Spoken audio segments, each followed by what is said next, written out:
अब देखिए जगत गुरु तत्वदर्शी संत रामपाल जी महाराज के मंगल प्रवचन। अपने आत्मा परमात्मा आकर बताया करते थे कि जिन धामों की आप पूजा करने जाते हो, इन धामों की कुछ कम से कम तुम स्थापना देखो कैसे हुई है। इन तीर्थों की ये स्थापना कैसे हुई, और फिर ध्यान से सोचो, विचार करो। आज बालक नहीं हो, आप शिक्षित हो, उनके इतिहास, उनकी जीवनी हमारे पास उपलब्ध है। उनको पुनः विचार करके ग्रहण करो, उनको त्याग दो। देखो जितने भी तीर्थ हैं, धाम हैं, और जितने भी ये पवित्र स्थल हैं, आदरणीय हैं, ये आदरणीय यादगारें हैं, लेकिन वहां जाने से मोक्ष नहीं हो सकता। आपको बहुत बार बताया है, परमात्मा भी आकर स्वयं बताया करते थे और कहा करते थे कि इन धामों पर जाने से आपका मोक्ष नहीं, उल्टा पाप और जीवन नाशी आपका होता है। आपको एक झलक दिखाते हैं ये तीर्थ कैसे बने जहां हम पूजने जाते हैं। देखिएगा एक पुस्तक, ये पुस्तक है हिमालय तीर्थ, और ये हमारे शंकराचार्यों द्वारा दिया गया ज्ञान है। ये है जेपी नबोरी, इसका प्रकाशक है। ये देखिएगा, हिमालय तीर्थ, जेपी नबोरी, उप मुख्य कार्यकारी श्री बद्रीनाथ केदारनाथ मंदिर समिति,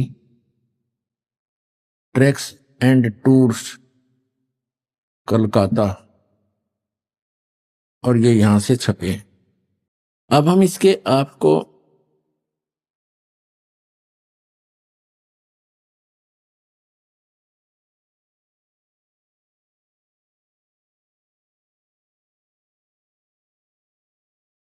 ये देखिएगा, उत्तराखंड के पंच केदार, ये पृष्ठ नंबर 17 है। यहां से हम प्रारंभ कर रहे हैं। ये 18 पृष्ठ है, यहां से हम, ये 17 पृष्ठ है। उत्तराखंड के पंच केदार श्री केदारनाथ भारत के उत्तर नागाधिराज की सुर में उत्पत्तिका में स्थित केदार क्षेत्र प्राचीन काल से मानव मात्र के लिए पावन मोक्षदायक रहा है। इस क्षेत्र की प्राचीन एवं पौराणिक महत्व के संबंध में स्वयं भगवान शंकर ने स्कंद पुराण में माता पार्वती के प्रश्न का उत्तर अपने श्रीमुख से निम्न प्रकार दिया है। ठीक है। हे प्राणेश्वरी, यह क्षेत्र उतना ही प्राचीन है जितना कि मैं हूं। मैंने इसी स्थान पर सृष्टि की रचना के लिए ब्रह्मा के रूप में परब्रह्म तत्व प्राप्त करके सृष्टि निर्माण का शुभारंभ किया। तभी से स्थान मेरा चिर प्रिय समान है। भगवान शंकर का सुप्रसिद्ध ज्योतिर्लिंग भारत के विख्यात 12 ज्योतिर्लिंगों में से 11वां ज्योतिर्लिंग है। सुदूर उच्च हिमालय में समुद्र तल से 11,750 फीट की ऊंचाई पर श्री नर और नारायण ऋषि द्वारा प्रतिष्ठित है। पुराणों के अनुसार इस पुण्य फलदायी ज्योतिर्लिंग की स्थापना के संबंध में इसका इस प्रकार वर्णन, अनंत रत्नों के जनक अतिशय पवित्र केदार नामक अत्यंत शोभा से युक्त शिखर पर पूर्व काल में महातपस्वी अपने आत्माओं, ये तीर्थ और ये धाम कैसे बने हैं, इसकी थोड़ी सी झलक दिखाएंगे। फिर दास मौखिक सुनाएगा, वो अच्छा समझ में आएगा। अब देखिएगा, अब हम 18 पृष्ठ पर आगे 17 पर पढ़ लिया। यहां पर पीछे से हमने पढ़ा है, यहां से फिर पढ़ें। यह है कि पवित्र केदार नामक अत्यंत शोभा से युक्त शिखर पर पूर्व काल में महातपस्वी कौन? ऋषि श्री नर और नारायण ने, ये 2 ऋषि थे, नर और नारायण ने भगवान शिव को प्रसन्न करने के लिए बड़ी कठिन तपस्या की। इस तपस्या से तीनों लोकों में उनकी चर्चा होने लगी, जिसकी सभी लोकों में प्रशंसा होने लगी। फलस्वरूप भगवान शंकर भी नर नारायण की तपस्या से प्रसन्न हुए और उन्होंने प्रत्यक्ष प्रकट होकर ऋषियों को दर्शन दिए। दोनों ऋषियों ने भगवान भोलेनाथ के दर्शन किए दर्शन से आनंद विभोर होकर स्तुतियों और मंत्रों से उनकी पूजा अर्चना की। भगवान शिव ने अत्यंत प्रसन्न होकर उनसे वर मांगने को कहा।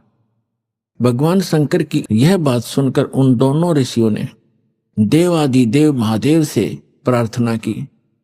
यहाँ, हे प्रभु, यदि आप प्रसन्न हैं और वर देना चाहते हैं तो अपने इसी स्वरूप में जगत कल्याण एवं हमारी पूजा प्राप्त करने हेतु यहाँ सचित होवे, ताकि जगत का महान उपकार एवं भक्तों के मनोरथ आपके दर्शनों से परिपूर्ण हो। इस प्रकार भगवान शंकर नर नारायण की भक्ति से प्रसन्न होकर वहां सचित हुए। देवादिदेव महादेव, यदि आप हम पर प्रसन्न हो तो भक्तों के कल्याण हेतु आप सदा सदा के लिए अपने स्वरूप को यहाँ स्थापित करने की कृपा करें। यहाँ आकर आपका दर्शन पूजन करने वाले मनुष्यों को आपकी अविनाशी भक्ति प्राप्त होगी। ऋषियों की प्रार्थना सुनकर भगवान शिव ने ज्योतिर्लिंग के रूप में वहां यह वास करना स्वीकार कर लिया। भगवान शिव से वर मांगते हुए नर और नारायण ऋषियों ने इस ज्योतिर्लिंग और इस पवित्र स्थान के विषय में जो कुछ कहा है वह अक्षर से सत्य है। इस ज्योतिर्लिंग के दर्शन पूजन तथा यहाँ स्नान आदि करने से भक्तों के लौकिक फलों की प्राप्ति के साथ साथ अचल शिव भक्ति और साथ ही मोक्ष की प्राप्ति भी सहज हो जाती है। हिमालय में केदार नामक पर्वत शिखर पर प्रतिष्ठित होने के कारण इस ज्योतिर्लिंग को श्री केदारेश्वर ज्योतिर्लिंग के नाम से जाना जाता है। केदार शब्द का शाब्दिक अर्थ है ऐसे स्थान से होता जहां दलदल एवं अति मात्रा में पानी हो। केदार क्षेत्र में यही स्थिति है, क्योंकि भगवान शंकर जलधारा प्रिय हैं। नर और नारायण ऋषियों के पश्चात अन्य ऋषि मुनियों व भक्तों द्वारा यह ज्योतिर्लिंग पूजित रहा। तत्पश्चात महाभारत काल में पांडवों द्वारा गोत्र हत्या अर्थात महाभारत युद्ध में अपने भाई बंधुओं आदि की हत्या के पाप से मुक्त हेतु यहाँ पर देवादिदेव महादेव की आराधना की गई। इसी प्रसंग में पुराण में एक कथा आती है। अपने आत्मा पहले ये निष्कर्ष बताते, थोड़ा उसके आगे और शेष पढ़ के सुनाऊंगा, क्योंकि अब ये वर्तमान में एक बहुत दुर्दांत घटना घटी है जिससे आत्मा रो रही है, दुखी है, क्योंकि वो भी हमारे एक तरफ भटक रहे थे। परमात्मा के लिए वहां गए और वहां उनको क्या मिला सर्वविदित है, कहने की आवश्यकता नहीं। अब क्या बता रहे हैं कि नर और नारायण नाम के दो ऋषि वहां तपस्या करा करते उस दलदल में। केदार माने दलदल, और उनकी तपस्या से प्रसन्न होकर भगवान शिव आगे। तो पुण्यात्माओं, वो भगवान शिव कौन आगे? इस काल के जाल को कबीर भगवान ने आके समझाया है कि ये काल जो है, जैसे इसने गीता अध्याय नंबर 4 के श्लोक नंबर 5 और 9 में कहा कि अर्जुन, मेरे और तेरे बहुत जन्म हो लिए, तू नहीं जानता मैं जानता हूं, मेरे जन्म और कर्म अलौकिक हैं। और गीता अध्याय नंबर 7 के श्लोक नंबर 24 और 25 में इसने बताया है कि मैंने एक प्रतिज्ञा कर रखी है, मैं अपनी योग माया से छुपा रहता हूं, मैं कभी किसी के सामने अपने वास्तविक रूप में नहीं आता। तो ये क्या करता है, जैसे कोई ऋषि साधना करता है, उसको किसी को विष्णु रूप में दर्शन दे देता है अपने पुत्र विष्णु के रूप में, तो वो ऋषि विष्णु का उपासक बन जाता है, उसी का ज्ञान प्रचार करता है कि सर्वेश्वर है, महेश्वर है, सबकी स्थिति पालन और संहार करने वाला यही है। कोई भक्त साधना कर रहा है तो किसी को ब्रह्मा जी के रूप में दर्शन दे देता है, तो वो कहता है कि ये ब्रह्मा जी हमारे सामने रहते हैं, देवता यही भगवान है, सर्वशक्तिमान है, मैंने समाधि दशा में इसके दर्शन किए, ये छुपाई है अपने आप को। इससे उन ब्रह्मा जी और विष्णु जी को भ्रम हो जाता है कि हम ही सचमुच भगवान है। इसी कारण से शिव पुराण में प्रकरण आता है, विद्वेश्वर संहिता के अंदर। एक बार ब्रह्मा जी गए विष्णु जी के पास और ब्रह्मा जी कहने लगे कि पुत्र तू मेरा खड़ा होकर सम्मान क्यों नहीं करता, मैं तेरा पिताया हूं, मैं तेरा जनक हूं, सारी सृष्टि का उत्पत्ति करता हूं। विष्णु जी लेटे लेटे कहते हैं कि आजा बेटा बैठ जा, तू मेरा पुत्र है, तो मेरी नाभि कमल से उत्पन्न हुआ, मैं ही सर्वशक्तिमान हूं, मैं सबका रचने वाला हूं। इस बात पर दोनों लड़ पड़े। फिर ये काल आ गया, वहां पर शिव रूप धारण करके इन दोनों के बीच में एक लिंग खड़ा कर दिया, तेजों में स्तंभ। ये लड़ना भूल गए, ऊपर ऊपर नीचे ढूंढने लगे। फिर खुद आके प्रकट हुआ शिव रूप में फिर इनको ज्ञान बताने लगा, क्या पुत्रो, तुमने अपने आप को ईश मान लिया तो यू आर नॉट गॉड, तुम भगवान नहीं हो। तुमने 2 जॉब, 2 डिपार्टमेंट, 2 विभाग मेरे से प्राप्त किए हैं। मैं चीफ मिनिस्टर हूं यहाँ का। ये काल जो है एक ब्रह्मांड में चीफ मिनिस्टर का रोल समझो, और अन्य ब्रह्मा विष्णु महेश एक एक विभागीय मंत्री है। रजोगुण विभाग के ब्रह्मा जी और सतोगुण विभाग के विष्णु जी। यानी रजोगुण से जो क्रिया हो रही है, जिसको हम उत्पत्ति कहते हैं, ये उत्पत्ति करता नहीं है, यह तो उत्पत्ति करवाता है। संतान उत्पत्ति हम उसके प्रभाव से करते हैं। और सतिथि, ये विष्णु जी कहते हैं उत्पत्ति और सतिथि जो तुम्हें दी है मैंने, ये मेरे से प्राप्त है, तुमने तप करके प्राप्त किए, मैंने तुम्हें विभाग दिए। इसी प्रकार रुद्र और शिव को भी, शंकर को भी मैंने अलग से, महादेव महेश्वर को भी मैंने 2 करते दिए हैं, संहार और तिरोभाव। और बोलने वाला 5वां ये काल है, ये कभी अपने वास्तविक रूप में नहीं आता, ऐसे कभी विष्णु के रूप में, कभी शिव के रूप में, कभी ब्रह्मा जी के रूप में आता है। तो इसके जाल को समझने के लिए परमात्मा ने कथा सुनाई अपने प्यारी आत्मा धर्मदास जी को, जो धर्मदास जी ने कबीर सागर में लिपिबद्ध की। कि परमात्मा ने कहा कि ये गलतियां करके आत्मा यहाँ आ गई इस काल के साथ, इसके 21 ब्रह्मांड वाले विमान में बैठ के, और इसने यहाँ इनको इतना दुखी कर दिया। फिर ये चिल्लाने लगी, हे भगवान हमें सुख दे, हे भगवान हमें सुख दे। हम हाहाकार मच गई। तब परमात्मा कहते, मैं आया अपने ही पुत्र जोगजीत का रूप बना करके, मैं वहां आके खड़ा होगा जहां तपस्या के ऊपर 1 लाख मानव शरीरधारी प्राणियों को ये नित्य खाता है, आहार करता है। और मेरे वहां आने से उस तपस्या की जलन बंद हो गई। वह आग जो कि तो गर्म ऐसे की ऐसी है, वो तपस्या, वो तई, वो बड़ी जो तवा होता है जिसपे उनको भूना जा रहा था। लेकिन उनको परमात्मा की कृपा से उस पर उपस्थित जितने भी 1 लाख जीव थे मनुष्यधारी जो वहां गई थी, उनकी आत्मा, उनको कष्ट बंद हो गया, उसका ताप बंद हो गया, तपत। तब उन्होंने ऊपर में उठाकर देखा कि भगवान हम कौन से दुख, कौन से पाप का यहाँ कष्ट भोग रहे हैं। तब परमात्मा ने कहा कि ये तुम्हारे इस लोक के पाप का दंड नहीं, तुम्हें ये दंड है, तुमने सतलोक में ये पाप कराया था। परमात्मा को छोड़कर तुम, परमात्मा अपने को छुपा कर कह रहे हो कि तुम भगवान को छोड़कर, वहां सर्व सुख संपन्न था, आपकी कभी मृत्यु नहीं होती थी, कोई कष्ट नहीं था, उसको छोड़कर तुम इस काल के लोक में आ गए। यहाँ पर आज जिस कार को, जिस कोठी को, जिस बंगले को, जिस बेटा और बेटी को आप अपना मानते थे, क्या तुम्हारे साथ आया कोई? अपने आत्मा वहां तो सारी समझ में आ जाती है कि हाँ कुछ नहीं आया जी। फिर और तुम मरते थे, ये मेरा बेटा है, ये मेरी बेटी है, ये मेरा कार है, ये कोठी है। और भक्ति करते थे तो गलत कर रहे थे। हम प्रत्येक युग में जाते रहते हैं पर तुम सुनते नहीं। वो कहने लगे, सभी भगवान हमसे गलती होगी, मैं माफ करो। कहते ऐसे माफ नहीं होगी। जब तुम जाए धरो जग तन देहा, तब तुम करना मम सत शब्द स्नेहा। जब कोई मेरा संत मेरी महिमा गाता हुआ तुम्हें मिल जाए और तुम्हें मानव शरीर प्राप्त हो, तुम तुरंत ग्रहण कर लेना और फिर तुम उस सत भक्ति करके उस लोक में चले जाओगे। अमर करूं सतलोक पठाऊं, ताते बंदी छोड़ कहां। इतने में वो काल आ जाता है। प्रतिदिन उसने टाइम फिक्स कर रखा है, इतने समय के बाद ये सभी आत्माएं उसके तपस्या पे भुनकर उनके अंदर से जो गंध वो निकालता है, वो निकल कर वो गंध रह जाता है। अब आप देखते हो यहाँ प्राणी गंदे पदार्थ तो बहुत आसानी से ग्रहण कर लेता खाने के लिए, पीने के लिए। शराब पीना, भांग पीना, सुल्फा पीना और तंबाकू पीना और फिर मांस खाना, चटपटे अटपटे खाना, ये तो बहुत खुश होकर ग्रहण करता है। क्यों? क्योंकि ये चाहता है कि जितना ये गंद अटपट खाएंगे उतना ही के अंदर गंदी वासना ज्यादा बनेगी और तपस्या के ऊपर भूनने से वो सारी वासना वहां रह जाती है। कर्म जो के त्यों रहते हैं, वो वापस आ जाता है, मरता नहीं। फिर अपने कर्मानुसार 83 लाख योनियों में उसके कर्मानुसार वो जाए, उस योनि में वो चला जाता है। तो उसी समय वो काल आ जाता है और काल ने देखा अपने बड़े भाई जोगजीत को, जिस रूप में परमात्मा ने सतलोक से उसको निकाला था।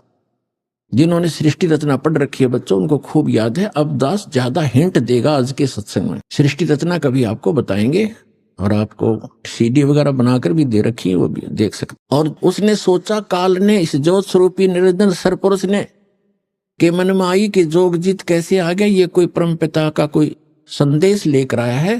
पहले इसे वो संदेश जानता हूं, क्या आज्ञा लेकर आया है ये भगवान की, और फिर आज इसको कूटूंगा, पिटाई करूंगा, इसको मारूंगा, खूब कूटूंगा। क्योंकि इसने मुझे वहां से जबरदस्ती निकाला था सतलोक से। परमात्मा बताते हैं कि धर्मदास मुझे देखकर काल भयंकर हो गया। पहले मुझसे कहा कि पहले जोगजीत कोई आज्ञा है भगवान की, परमात्मा की, पिता की, वह मुझे बता, और फिर जोगजीत तुझे छोड़ू नहीं आज, तूने मुझे वह मार कर निकाला। तब जो जोगजीत रूप में वहां उपस्थित थे, परमेश्वर ने कहा धर्मदास, मैंने उनसे कहा, परमात्मा बता रहे हैं, धर्मदास जी लिख रहे हैं कि मैंने उससे कहा कि सुन ले आदेश परमपिता का, कि ये भोली आत्मा तेरे साथ आ गई थी, इन्होंने तो गलती की सो की, पर तूने इनका कैसा सांग निकाल रखा है, कैसे कैर ढा रहा है इनके ऊपर, तू कोई गधा बना दिया, कोई गधी बनाई, कोई कुत्ता, कोई कुतिया, किसी का बेटा मर गया, किसी की बेटी मार रहा है, हाहाकार मचा रखे। तो इसने कहा कि पिताजी ने मुझे श्राप दिया था, और जिस श्राप अनुसार मुझे भूख लगती है तो मैं तो इनको खाऊंगा, बनाऊंगा, पैदा भी करूंगा। परमात्मा ने कहा कि चल इन्हें गलती कर दी, तो खा भी रहा है, सारे काम कर रहा है, फिर इनके किसी का हाथ काटे, किसी की टांग कटे, कोई अंधा, कोई कैंसर से पीड़ित, ये जुल्म क्यों कर रहा था इनके ऊपर। तब इसने कहा कि मैं तो सत्य का राज करता हूं, मैंने परमात्मा को वचन दे रखे हैं, और जैसे कर्म जो करेगा वैसे भोगेगा, मुझे इसमें कोई लेना देना नहीं है। पुण्यात्माओं, यहाँ की इस सारी व्यवस्था ऐसी है इस काल के लोक में। एक तरफ तो सरकार शराब के ठेके, फीम के ठेके, भांग के ठेके खोलती है, और फिर शराब पीकर कोई इधर उधर जाता उसको अंदर कर देता, तेने शराब पी कर गलत गतिविधि की, और शराब पी कर रामायण बचेगा, वो भांग पी कर रामायण पढ़ेगा, गलत गतिविधि करेगा वो। तो इसने ऐसा कर रखा है कि मैं तो सत्य का राज करता हूं, जो जैसे कर्म करेगा वैसा ही फल देता हूं। अब ये इतनी बकवादों की आविष्कार करवा दिया, तो फिर ये भोली आत्मा तो गलतियां करेंगे ही करेंगे, तो कहते भोग लेंगे, इसने थोड़ा ही लेना देना, इसके हम इसके बच्चे नहीं है, हम इसके बच्चे होते तो ऐसा दुख देता ही है। आज केदारनाथ के ऊपर 20,000 आदमियों को मार देता अपने बच्चों को। हम इसके बालक नहीं है, हम इसकी प्रजा नहीं है, हम उस परमात्मा की प्रजा है, सतपुरुष के बच्चे हैं, और हम अपनी गलती से इसकी कैद में फंस गए हैं। यहां से निकालने का एक तरीका है, हम स्वेच्छा से आए हैं, स्वेच्छा से वापस जाएंगे। जब हमारी यहाँ के लोक से, दुखों से इतना मन हट जाएगा, और वहां के सुख से हम इतने प्रभावित और प्रेरित हो जाएंगे, और फिर सतभक्ति करेंगे, तब हम वहां जा पाएंगे। इसलिए आपको सारा ज्ञान प्रमाण दिखाए जा रहे हैं, ताकि आपका यहां से मन हटे और भक्ति पर डटे, और फिर वहां चलेंगे हम। परमात्मा ने कहा जोगजीत रूप में कि मैं नीचे जाऊंगा, परमात्मा ने भेजा हूं, और वहां जाकर तेरे सारे जाल को समझाऊंगा, सबको परमात्मा की महिमा बताऊंगा। जो सतपुरुष है, जो वास्तव में भगवान है, यथार्थ स्थान है, उसका तो नामो निशान मिटा दिया, तू स्वयं भगवान बन बैठे यहाँ का, और सबको बताऊंगा। और एक ऐसा गुप्त मंत्र दिया है मेरे को, वो मंत्र उनको दूंगा, सतनाम और सारनाम। आज जब उसने ये बात सुनी तो एकदम भयंकर होगा, कहने लगा तू मेरा बाग उजाड़ने जा रहा है, तू मेरा नाश करने जा रहा है, तुझे अभी खत्म कर दूंगा, तुझे तो जाके दिखाना नीचे। परमात्मा ने कहा कि ऐसा सुनकर काल भयंकर होगा मेरे ऊपर, और धर्मदास ऐसे अटैक किया, उसने मेरे को बिल्कुल खत्म करने के लिए दौड़ के आया, और मैंने सतनाम का सुमन कर दिया। इस नाम के अंदर धर्मदास ऐसी प्रबल शक्ति है, इसके सामने कोई भी देव, कोई यक्ष, कोई भी यहाँ का काल तक भी नहीं ठहर सकता। मेरे पास ऐसा मंत्र है। पुण्यात्माओं, ये परमात्मा धर्मदास जी के माध्यम से, और धर्मदास जी को तथा हम सभी को सतर्क करना चाहते हैं कि कभी भी आपके ऊपर कोई भी आपदा आती है किसी भी प्रकार की, तो नाम का सिमरन अवश्य करना कुछ देर। फिर जो टेंशन है वो है, लेकिन समन एक बार कर लेना, आप देखना फिर उसका प्रतिफल कैसा होगा। तो कहते हैं मैंने समन शुरू किया, और काल ऐसे गिर गया जमीन के ऊपर, ऐसे गिर गया उस पृथ्वी पर जहां वो रहता है वहां पर, जैसे पक्षी के पंख कट जाते हैं और पड़ा पड़ा तड़फ रहा होता है। तो वो समझ गया। उसमें वैसे तो काफी विस्तार लिखा है, बाकी हम थोड़ा बताएंगे जितना आवश्यक है, क्योंकि हमने समझना इस ज्ञान को। बाकी ज्ञान ज्ञान है, समाधान बिना काम बनेगा नहीं, समाधान ज्यादा महत्वपूर्ण है। उसमें तो बहुत कुछ कहा है कि वो इतना भयभीत हो गया कि वहां से भाग के पाताल में जाके छुप गया। फिर मैं वहीं पहुंचा और उसको पकड़ के ले आके चल वहीं पर, वहीं बैठा के फिर वो उसने मेरे पैर पकड़ लिए। जब ताकत से पार नहीं बसाई, नहीं उसका बस चला, तो मेरे चरण पकड़ लिए, बुरी तरह रोने लगा और कहने लगा, मैं तो आपको पिता के समान मानता हूं, छोटे तो गलती किया करते हैं, बड़े क्षमा करते हैं, मुझे माफ कर दो। रोया बुरी तरह। परमात्मा बोले कि मैंने कहा कि चल ठीक है, माफ कर दिया। ऐसे नहीं, आप वचनबद्ध हो जाओ। परमात्मा बोले, क्या वचनबद्ध हो जाऊं? कि एक दया करना कि 3 युगों में जीव थोड़े ले जाना। सतयुग, त्रेता, द्वापर, माही, तीनों युग जीव थोड़े जाए, चौथा युग जब कलयुग आवे तब तब शरण जीव बहु जावे। ऐसा वचन हर मोय दीजे, तब संसार गवन तो कीजे। और भी 1-2 प्रश्न थे, प्रार्थना थी, वो कही तो परमात्मा ने कहा चलो तथास्तु, जो तूने मांगा मैंने बख्श दिया। 3 युगों में जीव कम ले जाऊंगा और चौथे युग कलयुग में मैं खूब तूफान मचाऊंगा अपने बच्चों को निकालने के लिए, तो बाधा मत करना फिर। तो उसने कहा कि एक और प्रार्थना की उसने उसी समय कि जो आपका ज्ञान स्वीकार करे, आप जाओ, और या आपका कोई संदेश वाहक आवे, तो जो भी मानव शरीरधारी प्राणी परमात्मा का इच्छुक, स्त्री या पुरुष, आपका ज्ञान स्वीकार करे, वो आपका और हमारा ज्ञान, काल के दूतों का, इन मंडलेश्वरों और आचार्यों का जो ज्ञान ग्रहण करे, उसको आप बाई फोर्स ना लेना, ये दया करना, बलपूर्वक ना ले जाना। ये तो परमात्मा को पता था, ये बलपूर्वक ले जाएगा कोई टकेगा वहां पर। कहते परमात्मा यहां तक कहते, हम मोहम्मद को वहां ले गयो, इच्छा रूपी वहां नहीं रहो, उल्ट मोहम्मद मैल पठाया, गुज बीरज एक कलमा लाया, रोजा बंग नमाज दे रे, बिस्मिल की नहीं बात कही रे।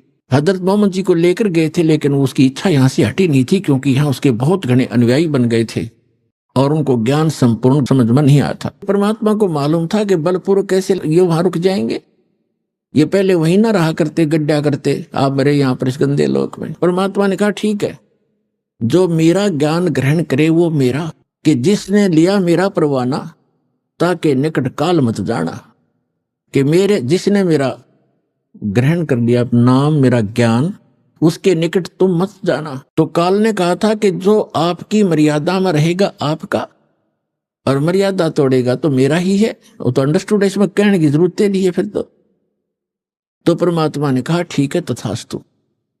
जब परमात्मा ने ये सारा कुछ कह दिया और उसकी सारी स्वीकृति दे दी, तब एकदम रूप बदल गया और एकदम खड़ा हो गया। कहने लगा, जोग जीत जाओ संसारा, जीव न माने कहा तुम्हारा, जीव तुम्हारा कहा न माने, हमरी ओढ़ हो बाद बखाने। मैंने उनको ऐसी उल्टी पट्टी पढ़ा दी कि सब मेरे ही ज्ञान को ग्रहण किए हुए हैं, और कलयुग में तो उनकी ऐसी हालत कर दूंगा कि किसी को भी भक्ति योग्य नहीं छोड़ूंगा। देवल धाम और तीर्थ पुजवाऊं, देवल देव धाम इनकी पूजा करवाऊंगा, या विद जीवों को भरमाऊं।